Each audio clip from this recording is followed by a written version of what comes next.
किसी साहब ने पूछा कि ख्वातीन का ब्यूटी पार्लर खोलना और उसमें काम करना ये कैसा है। जवाब समाअत फरमाइए, ब्यूटी पार्लर खोलना और उसमें काम करना, एक ख्वातीन दूसरी खातून के बनाव सिंगार करे, मेकअप करे, तो इसमें कोई मुजायका नहीं, और करवाने वाली भी अपने शोहर के लिए करवाती है, ना महरम को दिखाने के लिए नहीं करवाती, तो उसका करवाना भी जायज है।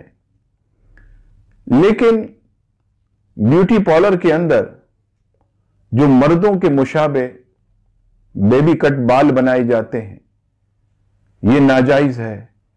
इसमें याद रखिएगा कि जो ब्यूटी पार्लर वाली खवातीन ऐसे बाल काटती हैं वो भी गुनाहगार, उनका ये काम भी नाजायज, और जो करवाती हैं वो भी गुनाहगार। इसी तरह आईब्रूज बनाना, आप देखिए बिल्कुल बारीक कर दिए जाते हैं, ये भी नाजायज और गुनाह है। तो ऐसे आईब्रूज बनाने वाली भी गुनाहगार, बनवाने वाली भी गुनाहगार।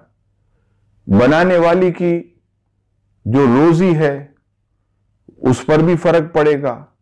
लिहाजा ऐसे नाजायज कामों से हटकर सिर्फ मेकअप, बनाव, सिंगार, अगर कोई ब्यूटी पार्लर खोलकर खातून काम करती हैं तो जायज है, लेकिन अगर बेबी कट बाल बनाती हैं, आईब्रूज बनाती हैं, तो ये नाजायज है। दोनों खवातीन गुनाहगार होंगी।